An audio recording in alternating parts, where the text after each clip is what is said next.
so angry with the department on how they treat us as a culture. They ain't fucking us. We getting the worst of this shit. Weeks ago, I went to the little store on Graham and Rainier, right there on the corner of Graham and Rainier, the 76. And damn near got beat up by the police because I didn't have my ID to go buy my beer. I'm 26 years old. I'm a grown American. I pay my taxes. I voted for Obama. I voted for everybody, you dig? And I was the one that got hemmed up. But this white boy ran out of the store with a 6-pack of beer and didn't get the police called him not one time. So there's a problem with that.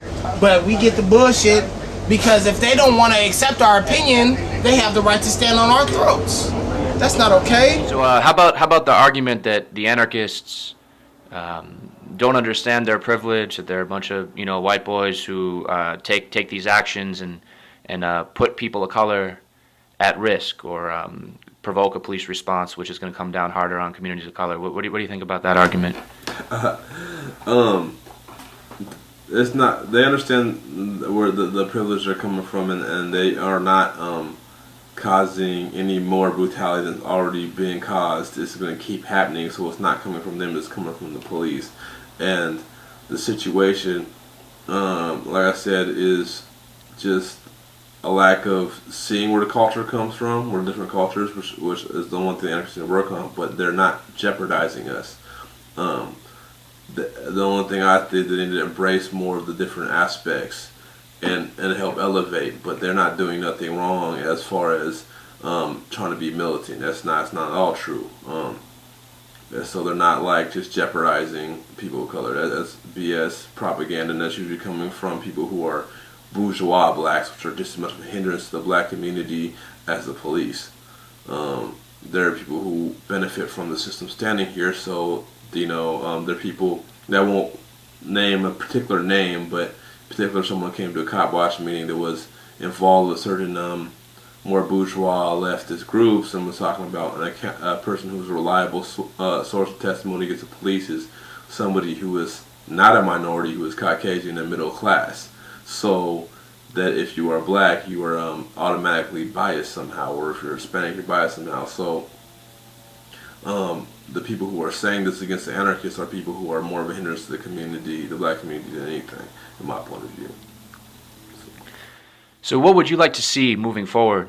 How can we end this problem?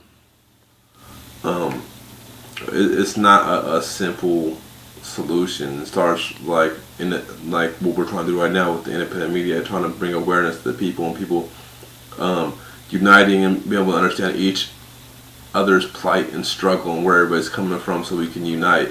Because as long as the system stands even, it's gonna be nothing but evil and oppression, and there's gonna be some form of police there, and there's gonna be abuse to other countries across the world, because we're not the only ones suffering, and we need to stop thinking like that as well.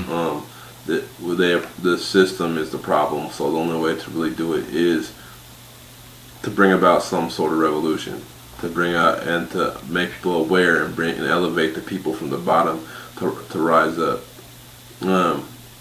That's the only real solution. I mean, we can't start by trying to reform the system, because the system is built to be able to wave a little bit one way or a little way another, but it still keep the main structure and the same amount of brutality and oppression. So what are some groups that folks could get involved in if they're hearing this and feeling what you're saying, if they want to get involved in this type of work? What are some groups they could join? Well, on the more not necessarily radical point of view, there's Cop Watch. On more radical point of views, we're putting together the Red Block, which you can be involved with any organization, and that's just more radical point of view. Working a lot of demonstrations. There's 90s Upheaval. There's the Anarchists, of course. There's there's a lot of groups, and I'm on Spaces, some of them. So I mean, it's not just a shallow number of groups. There's a lot of them out there. A lot of people trying to make a difference. There's Red Sparks out there. There's watch out for the upcoming Sire as well. There's other groups out there that's trying to make a big difference and big change in the community. people you might want to look up. So Cool. Thank you, Matt. Appreciate it, and we'll be back with more interviews and more perspectives from the Streets Productions as we move forward. Thank you.